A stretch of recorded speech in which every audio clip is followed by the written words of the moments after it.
بسم اللہ الرحمن الرحیم۔ آج ہم آپ کو نماز کا طریقہ بتائیں گے۔ سب سے پہلے آپ نے نیت کرنی ہے۔ نیت دل کے ارادے کو کہتے ہیں۔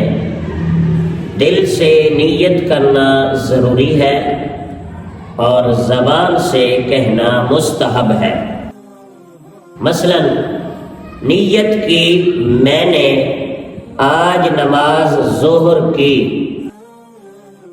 فرض اللہ جل جلالہ کے لیے، یا آپ سنت پڑھ رہے ہیں تو کہنے سنت رسول اللہ صلی اللہ علیہ وآلہ وسلم کے لیے، منہ میرا طرف کعبہ شریف، اور فرض پڑھ رہے ہیں تو کہنا ہے کہ پیچھے اس امام کے اللہ اکبر۔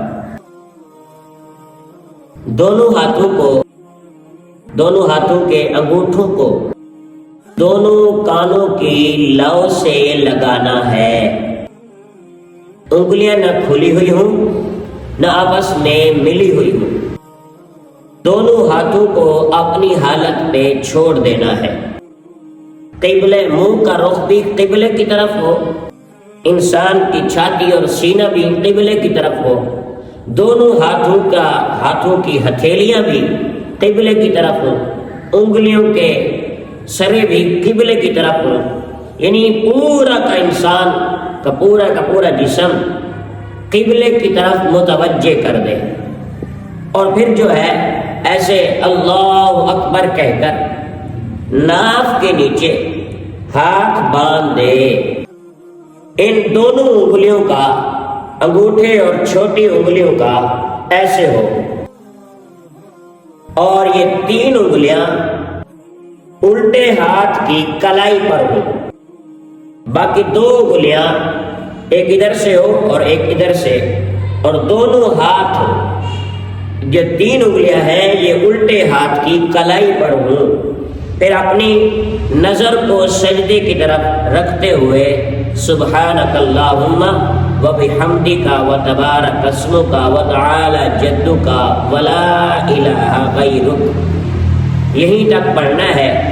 پھر اس کے بعد آپ نے اعوذ باللہ من الشیطان الرجیم بسم اللہ الرحمن الرحیم سورۃ فاتحہ پڑھنی ہے۔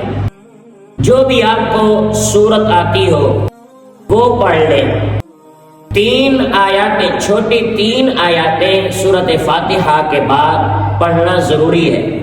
اگر ایک لمبی آیات جو تین چھوٹی آیاتوں کے برابر ہو پڑھ لی جائے تو آپ کی تلاوت جو ہے وہ ادا ہو جائے گی۔ اس کے بعد آپ نے رکوع کرنا ہے۔ دونوں ہاتھوں کو گھٹنوں کے اوپر پکڑ کے رکھنا ہے اور انگلیوں کو کھلا رکھنا ہے، اور پشت سیدھی ہونی چاہیے، الٹی نہیں ہونی چاہیے، بالکل پشت رکوع کی حالت کے اندر سیدھی ہونی چاہیے۔ پھر آپ نے 3 مرتبہ تسبیح پڑھنی ہے، سبحان ربی العظیم، سبحان ربی العظیم، سبحان ربی العظیم۔ اس کے بعد سیدھا کھڑا ہو جانا ہے۔ کچھ لوگ سمیع اللہ لمن حمیدہ کہتے ہوئے سیدھا کھڑے نہیں ہوتے، ابھی کھڑے ہو رہے ہوتے ہیں، سجدے میں چلے جاتے ہیں۔ رکوع سے سیدھا کھڑا ہونا یہ ضروری ہے، جس کو قوما کہا جاتا ہے، سیدھا کھڑا ہونا ضروری ہے۔ اگر آپ سیدھے کھڑے نہیں ہوں گے رکوع کے بعد تو آپ کا جو واجب ہے وہ چھوٹ جائے گا، جو بغیر سجدہ صاف کیے آپ کی نماز درست نہیں ہوگی۔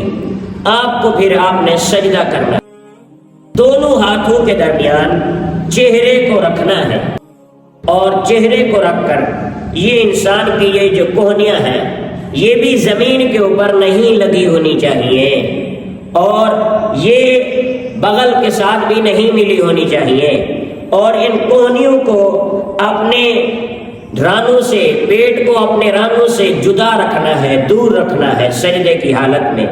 اس طرح نہ جھک کر پیٹ کو زمین سے بھی دور رکھنا ہے، اور کونیوں کو نہ رانوں سے لگنے دینا ہے، نہ ہی نیچے لگنے دینا ہے، اور نہ ہی پیٹ سے لگنے دینا ہے، اور یہ بغل کو بھی بغل سے دور رکھنا ہے۔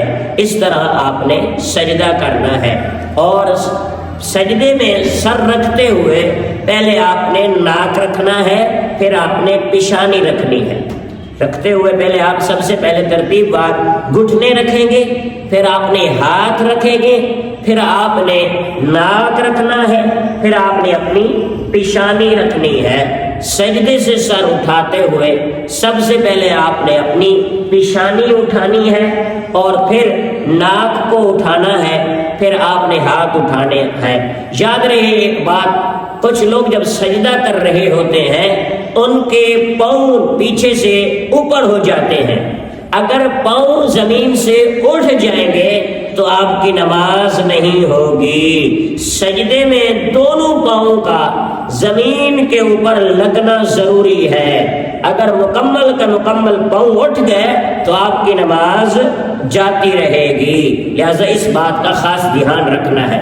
پھر آپ نے اس ایک سجدے سے سر اٹھانا ہے، سیدھا ہو کر بیٹھنا ہے، جس کو جلسہ کہا جاتا ہے۔ کچھ لوگ ایسے ہوتے ہیں سجدے سے سر ابھی اٹھا نہیں ہوتا، دوسرا سجدہ بھی میں چلے جاتے ہیں۔ ایسے نہیں ہوگی نماز، بلکہ پوری طریقے سے جلسہ کرنا ہے، سیدھا بیٹھنا ہے، پھر جا کے دوسرے سجدے میں جانا ہے۔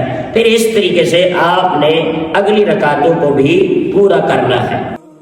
ایک اور بات، جب آپ قیام کر رہے ہوں گے تو آپ کے دونوں پاؤں کے درمیان 4 انگلیوں کے سے زیادہ فاصلہ نہیں ہونا چاہیے، یا 4 انگلیوں سے کم، یا جیسے آپ جتنا فاصلہ رکھ کے آپ اپنے جسم کو سہ سکتے ہیں، سیدھے اچھے طریقے سے کھڑے ہو سکتے ہیں، اتنا آپ فاصلہ رکھ سکتے ہیں۔